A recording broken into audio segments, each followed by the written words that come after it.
in an examination need to score 62% marks.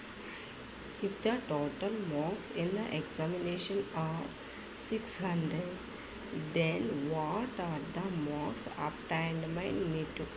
ఇక్కడ total marks 600, neat score చేసింది 62% ఇచ్చాడు. అంటే 600లో 62% అనేది ఎంత అనేది మనకు తెలిసిందంటే నీట్ స్కోర్ చేసిన మార్క్స్ మనకు వస్తాయి.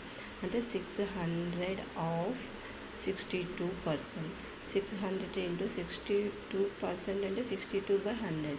ఇలా 2 zeros క్యాన్సిల్ అయ్యి 6 ఇంటూ 62 మిగిలింది. 6 2s are 12 remaining, and 6 6 are 36, 36 plus 1 37.